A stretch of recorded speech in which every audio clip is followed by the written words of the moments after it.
ভারতের পূর্বাঞ্চলে শুরু হয়েছে ভয়ঙ্কর সামরিক মুভমেন্ট। বাংলাদেশ সীমান্ত থেকে মাত্র ৩০ কিলোমিটার দূরে ভারতের নতুন সেনাঘাঁটি। এটা কি কাকতালীয়? ভারত কি তবে বাংলাদেশে হামলার প্রস্তুতি নিচ্ছে? হাসনাত আবদুল্লাহর হুমকি কি তাহলে আগাম সতর্কবার্তা?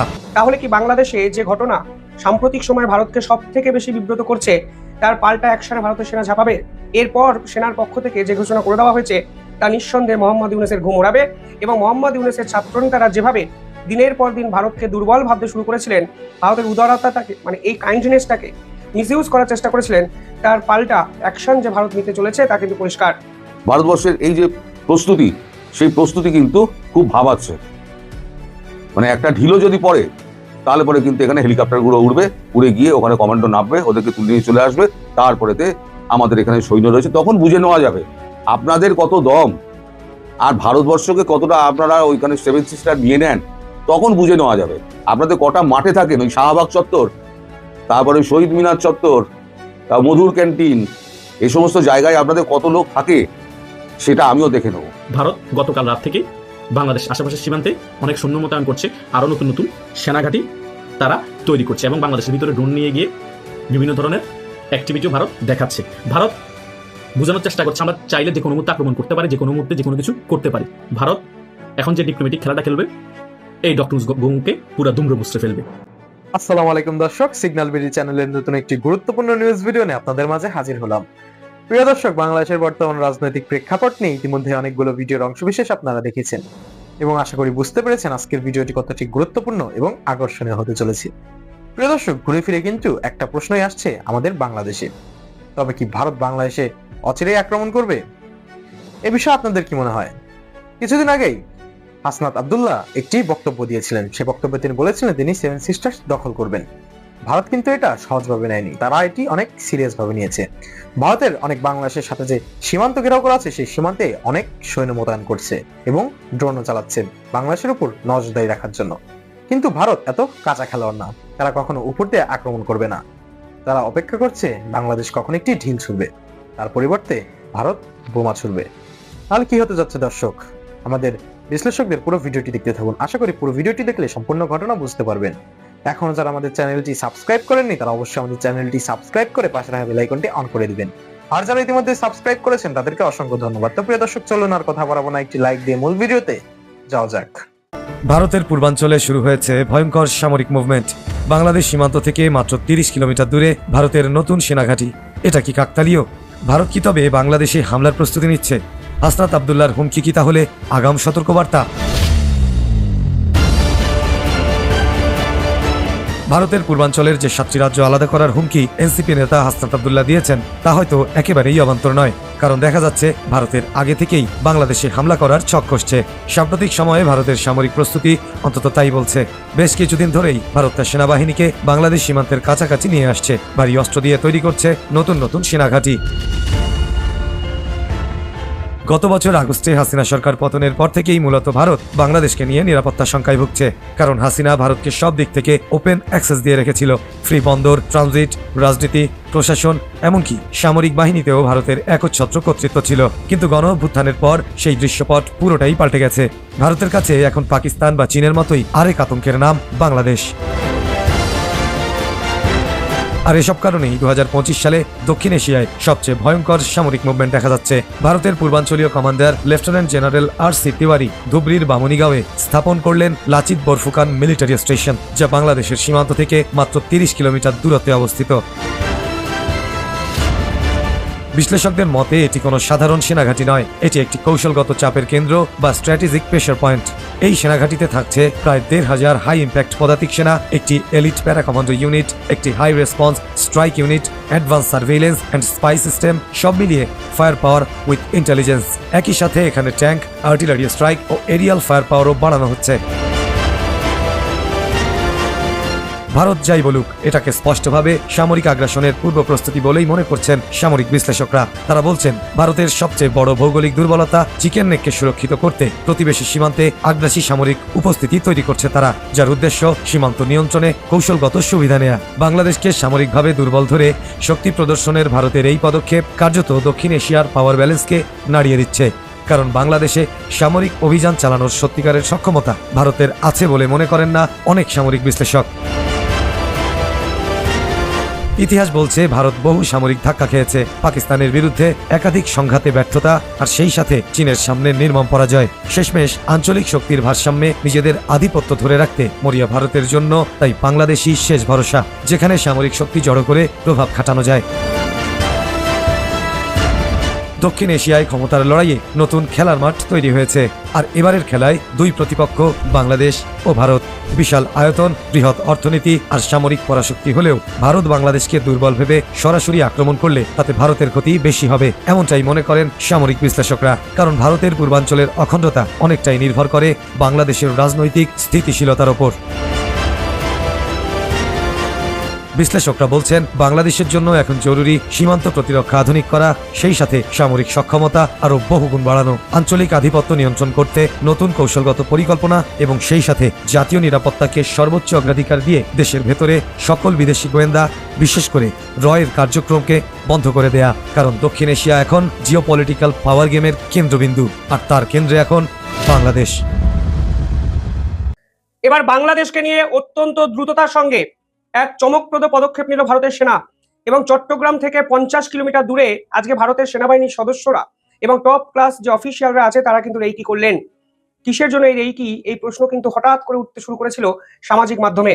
তাহলে কি বাংলাদেশে যে ঘটনা সাম্প্রতিক সময় ভারতকে সব থেকে বেশি বিব্রত করছে তার পাল্টা অ্যাকশনে ভারতের সেনা ঝাঁপাবে? এই প্রশ্ন কিন্তু ভীষণ মাত্রায় উঠতে শুরু করেছিল বিভিন্ন জায়গায়।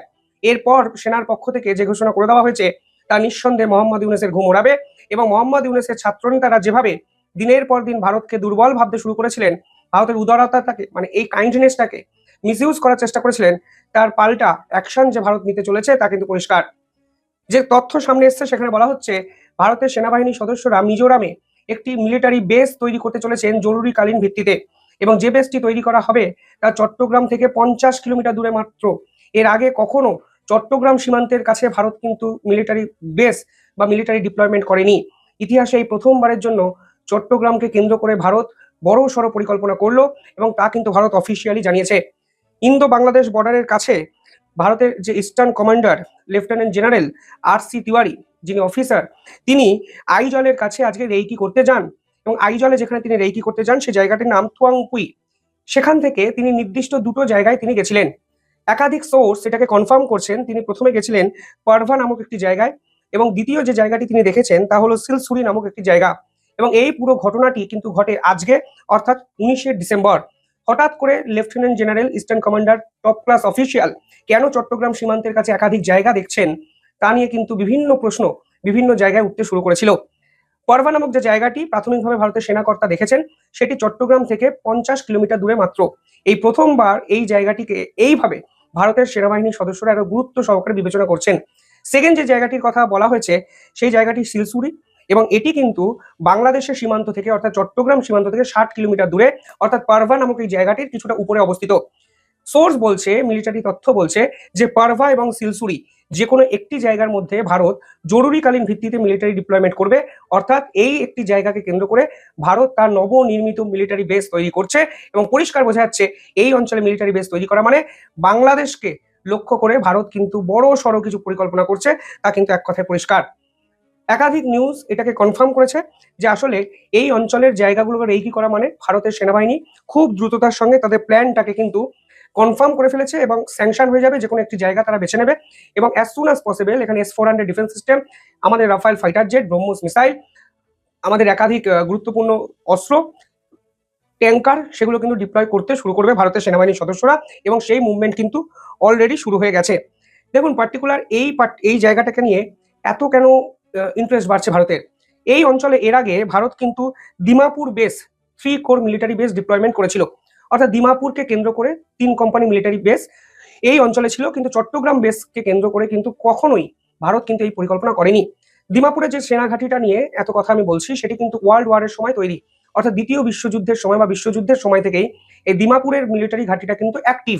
কিন্তু ভারত কখনো প্রয়োজন অনুভব করেনি যে বাংলাদেশ সীমান্তের কাছে এই অঞ্চলে একটি মিলিটারি বেসের প্রয়োজন আছে, এবং সেটাও আবার এমার্জেন্সি বেসিসে। মনে করা হচ্ছে প্রাথমিকভাবে যদি পারভা এবং সিলসুরি যে কোনো একটি জায়গা বেছে নেওয়া হয়, সেই পার্টিকুলার মিলিটারি বেসটিকে দিমাপুরের 3 কোর মিলিটারির সঙ্গে কিন্তু জয়েন্ট করে দেওয়া হবে, অর্থাৎ খুব দ্রুত মুভ যেন করতে পারে দিমাপুর থেকে অস্ত্রশস্ত্র নিয়ে ভারতের সেনাবাহিনী এই চট্টগ্রাম কেন্দ্রিক মিলিটারি বেসে, সেই চেষ্টাই কিন্তু দ্রুততার সঙ্গে করা হচ্ছে। এবার এই পুরো ঘটনাটি কেন সিগনিফিকেন্ট? আগের মাসে ভারত 3টে নতুন মিলিটারি বেসের কথা ঘোষণা করেছিল এবং এই 3টে মিলিটারি বেসই কিন্তু ছিল শিলিগুড়ি করিডরকে কেন্দ্র করে। আপনাদের তো মনে আছে একটি 3টি নিউ গ্যারিসন যে ঘোষণা করা হয়েছিল, তার একটি হলো ধুবড়িতে, একটি চোপড়া অর্থাৎ বাংলায় এবং অন্যটি বিহারের কিষানগঞ্জে, অর্থাৎ ত্রিপুরা, বাংলা এবং বিহার। এই ত্রিফলা দিয়ে ভারত কিন্তু শিলিগুড়ি করিডরকে সিকিউর করতে চেয়েছিল। কিন্তু আজকে ভারত যেখানে মিলিটারি বেসের ঘোষণা করে দিল, তা কিন্তু বাংলাদেশের চট্টগ্রামে যে চিকেন স্নেক আছে, অর্থাৎ চট্টগ্রাম যে সরু সুতোর মতো অংশ দিয়ে বাকি বাংলাদেশের সঙ্গে জড়িত আছে, সেইখানে কিন্তু পাল্টা অ্যাটাকে মিলিটারি বেস ভারত তৈরি করলো, যাতে একটা জিনিস স্পষ্ট হয়ে গেল যে তোমরা বারবার আমাদের চিকেন স্নেককে নিয়ে হুমকি হুঁশিয়ারি দেবে, আমরা হুমকি হুঁশিয়ারি নয়, আমরা কাজে করে দেখিয়ে দিলাম। দেখো, একদিনের মধ্যে আমরা মিলিটারি বেস তৈরি করার জন্য জায়গা রেকি করে কালকের মধ্যে ফাইনাল করে মিলিটারি ডিপ্লয়মেন্ট 2-3 দিনের মধ্যে করে দেবো। নিঃসন্দেহে বড় ধামাকা।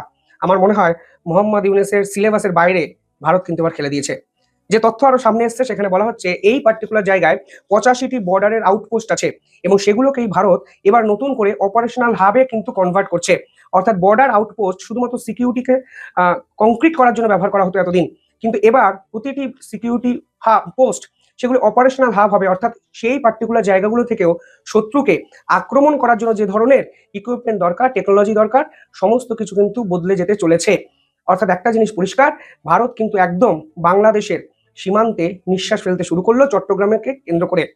এই পার্টিকুলার জায়গা আরো ইম্পর্টেন্ট হয়ে যায় জিওগ্রাফিক্যাল লোকেশনটার জন্য। এখানে কিন্তু একটা ত্রিভুজ তৈরি হচ্ছে, বাংলাদেশ, মায়ানমার এবং ভারতের ত্রিভুজ।